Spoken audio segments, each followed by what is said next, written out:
अपनी शादी के महज 75 दिन बाद आलिया भट्ट ने अपनी प्रेगनेंसी का ऐलान कर दिया। आलिया सिर्फ 29 साल की हैं और उन्होंने इसी साल 14 अप्रैल को रणबीर कपूर के साथ शादी रचाई थी। एक तरफ जहां आलिया के मां बनने पर लोग खुशी जता रहे हैं, तो दूसरी तरफ कुछ लोगों ने इस पर सवाल भी खड़े कर दिए हैं।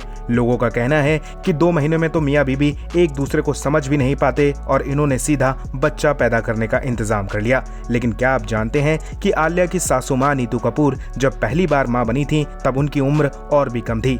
इतना ही नहीं, नीतू शादी के महज 8 महीने बाद ही पहली बार मां बन गई थी। इसी तरह रणबीर कपूर के पिता ऋषि कपूर भी पहली बार बाप बनते समय उनकी तुलना में काफी छोटे थे। नीतू कपूर ने 22 जनवरी 1980 को ऋषि कपूर के साथ शादी की थी। उस वक्त वो 22 साल की भी नहीं हुई थी।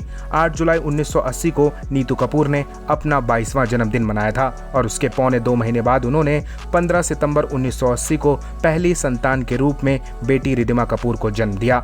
उम्र के 23वें साल में नीतू कपूर दोबारा प्रेग्नेंट हुई और 24वां जन्मदिन मनाने के 2 महीने बाद 28 सितंबर 1982 को उन्होंने बेटे रणबीर कपूर को जन्म दिया था। रणबीर कपूर 39 साल की उम्र में पहली बार पिता बनने जा रहे हैं, जबकि ऋषि कपूर पहली बार पिता बनते समय सिर्फ 28 साल के थे।